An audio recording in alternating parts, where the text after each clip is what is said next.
नाशिक शहर पोलीस आयुक्तालयातील उपनगर पोलीस ठाणे हद्दीत 27 जून 2026 रोजी रात्री 11:30 वाजेच्या दरम्यान आईस्क्रीम दुकानाचे पत्रे तोडून आत प्रवेश करून अज्ञात चोरट्याने चोरी केली होती। याबाबत उपनगर पोलीस ठाण्यात गुन्हा दाखल होता।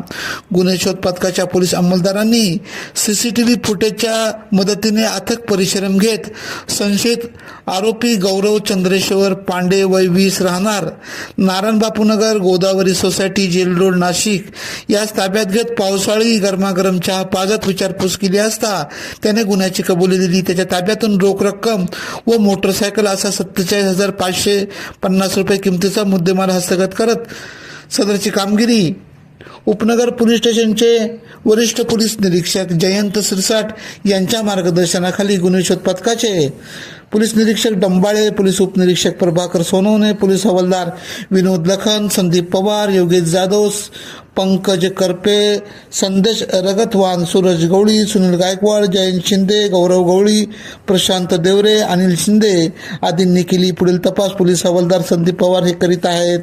AKP न्यूज साठी ब्युरो चीफ अनवर खान पठाण, नाशिक।